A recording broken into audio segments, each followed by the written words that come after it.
அதனால தான் சொல்கிறது, இமீடியட்டாக அந்த கொண்டை பகுதியை வந்துட்டு நீங்கள் ரிமூவ் பண்ணுறீங்க, கையோட இதே பண்ணிடுங்க. இதில் இருந்து கிட்டத்தட்ட ஒரு 1000கணக்கான வண்டு. எல்லாருக்கும் வணக்கம். நீங்கள் பார்த்துட்டு இருக்கிறது தென்னை சிவப்பு கூன் வண்டு, தென்னை காண்டாமிருக வண்டுனாலும் ஒரு குட்டை ரகம் வந்து பாதிக்கப்பட்டுருச்சு. ஸோ மேலே இருக்கக்கூடிய அந்த கிரவுன் பகுதி, கொண்டை பகுதி வந்து எடுத்து அப்புறப்படுத்திட்டாங்க. பட் பாதிக்கப்பட்ட ஏரியாவை அப்படியே ஃபீல்டுக்குள்ளேயே விட்டுருக்குறாங்க, வெளியெடுத்து போடாமல். இதனால பெரிய பொருளாதார இழப்பு உங்களுக்கு தாங்க. இது ஸோ அந்த தென்னை சிவப்பு கூன் வண்டோட லார்வாவும் தென்னை காண்டாமிருக வண்டோட லார்வாவும் நீங்கள் இதை வந்து அப்புறப்படுத்தாமல் இருக்கிறப்ப என்ன ஆனா, இதுக்குள்ளே தான் ஃபுல்லாக வந்துட்டு என்ன பண்ணும் அப்படின்னு கேட்டிங்கன்னா, சாப்பிட ஆரம்பிக்கும். உள்ளுக்குள்ள இருக்கிற இந்த சோத்து பகுதி, சதைப்பற்று எல்லாம் வந்துட்டு நல்லா சாப்பிட ஆரம்பிச்சு அடுத்தடுத்து வரும் இந்த மரத்துக்கு பரவும், இந்த மரத்துக்கு பரவும், அந்த மரத்துக்கு பரவும். அதனால தென்னை சிவப்பு கூன் வண்டு, தென்னை காண்டாமிருகம் வந்து தாக்கி இருந்ததுன்னா டெஃபினெட்லி அந்த மரத்தை உடனே அப்புறப்படுத்திடுங்க.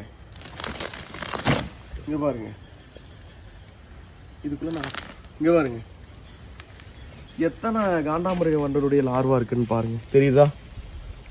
அதனால தான் சொல்கிறது, இமீடியட்டாக அந்த கொண்டை பகுதியை வந்துட்டு நீங்கள் ரிமூவ் பண்ணுறீங்க, கையோட இதே பண்ணிடுங்க. இதில் இருந்து ஒரு 100கணக்கான காண்டாமிருக வண்டு வந்து உங்களுக்கு உற்பத்தி ஆகும், தெரியுதுங்களா? அதனால